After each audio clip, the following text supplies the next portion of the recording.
তো বেগুন দিয়ে বেগুনি না খেয়ে আরও যে সবজি সহজলভ্য আছে সেটা দিয়ে খেলেই হয়, আমরা তাই খাই। মিষ্টি কুমড়া দিয়েও খুব ভালো বেগুনি না বানায় মিষ্টি কুমড়া দিয়েও বেগুনি বানানো যায়, সেভাবে আমরা করি, সেভাবে করা যায়। পেঁয়াজ ছাড়াও কিন্তু রান্না হয়। হ্যাঁ, আমি কিন্তু করি, আমি করি তো, আমাদের বাসা করে।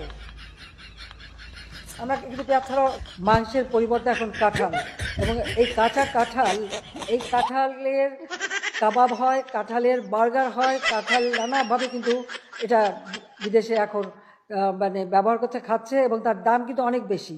আর এখন মাছের কাটার একটা সমস্যা, অনেকে মাছ খেতে চায় না, কিন্তু প্রক্রিয়াজাত করলে পরে কিন্তু এই কাটাও কিন্তু নরম করে ফেলা যায় এবং খাওয়া যায়, এবং সেটা খুব বেশি কঠিন না, এমনকি ঘরে ঘরেও করতে পারেন। আপনারা যদি প্রেশার কুকারে মাছ 1 ঘন্টা 10 মিনিট সিদ্ধ করেন, মাছের কিন্তু কাটা নরম হয়ে যায়, মাছ মাছের মতনই থাকবে কিন্তু কাটা নরম হয়ে যাবে, এবং আপনারা সেটা বাচ্চাদেরও খাওয়াতে পারবেন, এতে কোনো অসুবিধা হয় না। কাজে আমরা কিন্তু এটা করি, একটু রেসিপিও দিয়ে দিলাম সাথে, যাতে আপনাদের ঘরে কাটার সমস্যাটা না থাকে। আবার ডিম নিয়ে শুরু করলো, ঠিক আছে, এরপরে যখন ডিম বেশি পাবেন সিদ্ধ করে ফ্রিজে রেখে দেবেন, বহুদিন থাকবে, সমস্যা নষ্ট হবে না, সবকিছু বিকল্প ব্যবস্থা আছে।